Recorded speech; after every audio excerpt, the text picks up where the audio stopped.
Dar al-Iszlám vagy Dar al-Harb. Két idegenül csengő rövid szó, de végső soron összefoglalják azt, ahogy az iszlamizmus tekint a világra. Az iszlamizmus Mohamed korát tartja aranykornak, amikor az iszlám drámai gyorsasággal terjedt el 3 kontinensen, és egy új világrendet ígérő hatalmas birodalmat hozott létre.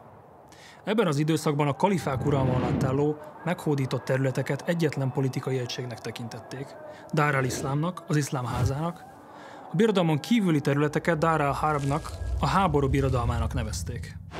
A vallás és a kormányzás kezdettől fogva szorosan összekapcsolódott, de a 20. században megerősödött iszlamizmus az, ami politikai ideológiát gyárt az iszlámból, és külső társadalmi kényszerré teszi a vallásosságot.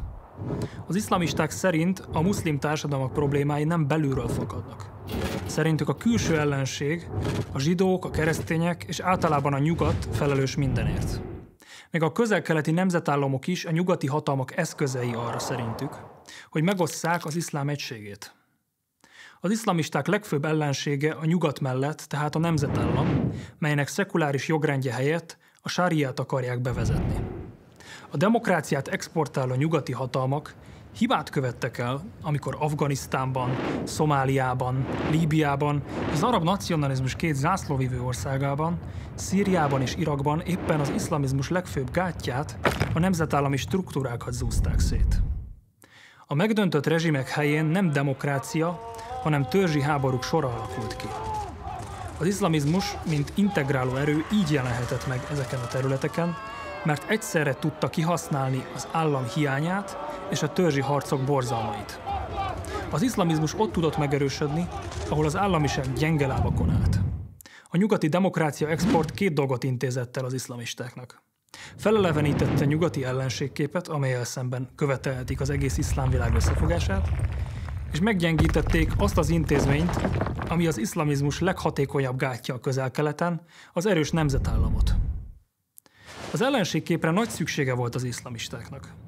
Osama Bin Laden egyszer meg is kérdezte az amerikaiaktól: elgondolkodtatok már azon, miért nem Svédországot támadjuk meg? A dzsihád központi szerepére utal a Muszlim Testvérek nevű szervezet jelmondata. Allah a célunk, a próféta a vezetőnk, a Korán az alkotmányunk, a dzsihád az utunk, a halál Allah útján a végső célunk. Ebben a jelmondatban jól tetten érhetők az iszlamizmus belső ellenmondásai. A Korán lenne a jogrendszer alapja, de nyilvánvalóan nem alkalmas erre a szerepre, hiszen nem tartalmaz jogi normákat. A dzsihád kihirdetésére csak a kalifa lenne jogosult, ám nincsen kalifa. Egyébként, ha a Korán az alfa és az omega, akkor sem jön ki az eredmény, hiszen a Koránban még egy szó sem esik a kalifátus intézményéről. Az iszlám világon belül is komoly vita, hogy Allah vagy Mohamed próféta mennyire jogos hivatkozási alap az iszlamisták politikai céljaihoz. Bár igaz és elég aggasztó, hogy a muszlim társadalmak többsége csak a módszereiket veti el, a céljaikat nem. Ebben a mondatban csak a halál teljesedik be. Az iszlamizmus nem vallás, hanem kizárólagosságra törő politikai ideológia, amely saját iszlám értelmezését akarja rákényszeríteni egész társadalmakra.